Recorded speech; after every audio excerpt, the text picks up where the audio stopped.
आज होणाऱ्या ओबीसी बैठकीचे तुम्ही समन्वयक आहे, कशा पद्धतीने या बैठकीचं नियोजन असेल, कोण येणार कोण नाही येणार याच्यावरून देखील तर्कवितर्क लावले जातात.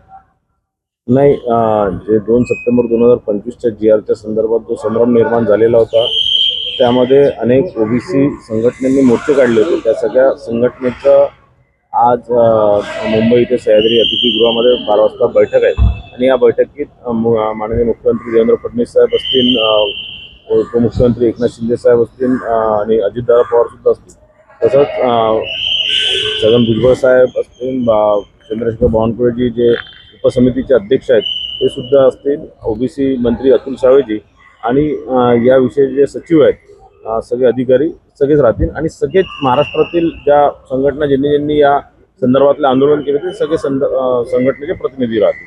मात्र बबनराव तायवाडे या बैठकीला उपस्थित राहणार नाही, या विजय वडेट्टीवार यांनी विरोध दर्शविला होता. डॉक्टर बबनराव तायवाडेंनी सांगितलं की मी या बैठकीत उपस्थित राहणार नाही. आजच मला कळवलं की ते या बैठकीत उपस्थित राहणार नाही. त्यांनी माननीय मुख्यमंत्र्यांना वेगळी वेळ मागितली आहे, कारण या 2 सप्टेंबरच्या GRच्या संदर्भात राष्ट्रीय ओबीसी महासंघाचं काही म्हणणं नव्हतं, त्यांचा विरोधी नव्हता, म्हणून ते या बैठकीत ते उपस्थित राहणार नाही. त्यांनी एक वेगळा वेळ मागितला. अनेक जे बाकी विषय आहेत त्या संदर्भात मुख्यमंत्री त्यांना 3-4 दिवसात वेळ देणार आहे. शरद पवार गटाने आरोप केलेला की त्यांचा कुठलाही प्रतिनिधी या बैठकीमध्ये बोलविला नाही.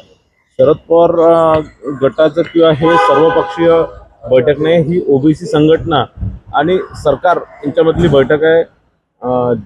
जे विजय वडेट्टीवारजींनी हे आंदोलन पुकारलं होतं आणि या विजय वडेट्टीवारजीची जी संघटना आहे, बाकी इतर इतर जे ओबीसी संघटना आहे या संघटनेची आणि राज्य सरकारची बैठक आहे. हो, याच्यातून तोडगा निघेल असं तुम्हाला वाटतं? जो काही मोर्चे आंदोलन चालू आहेत ते सगळे मागे होतील असं वाटतं?